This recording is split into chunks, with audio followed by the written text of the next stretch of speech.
Delhi excise policy સાથે જોડાયેલા money laundering કેસમાં દિલ્હીના મુખ્યમંત્રી અરવિંદ કેજરીવાલ હાલ તિહાર જેલમાં બંધ છે અને આજે સુપ્રીમ કોર્ટમાં તેમની જામીન અરજી અંગે સુનાવણી ચાલી રહી છે। આ દરમિયાન કોર્ટે ઈડીને પ્રશ્નોની ઝડી વરસાવતા અધિકારીઓનો પરસેવો છૂટી ગયો હતો। નમસ્કાર, ગુજરાત જો ટીવીની સાથે હું છું મેક્ષોટા।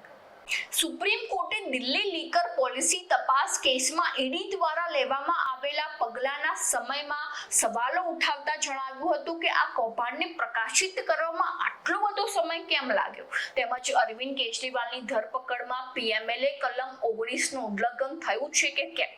ત્યારે તેની સામે ઈડી વતી હાજર રહેલા એસવી રાજુએ પોતાના જવાબમાં ન્યાયાધીશોને જણાવ્યું હતું કે અરવિંદ કેજરીવાલ ઉપર ઇલેક્ટ્રોનિક પુરાવા નાશ કરવા તેમજ હવાલા દ્વારા 100 કરોડ રૂપિયા મૂકવાના આરોપો છે।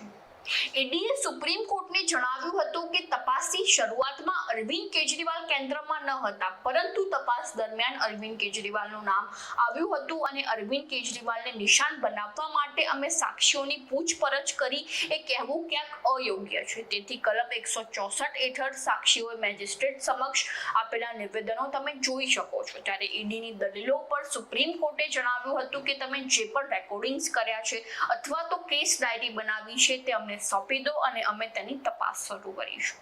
આવી જ નવી માહિતીને જાણવા માટે ફોલો કરો જો ટીવી મેક્ષોટા।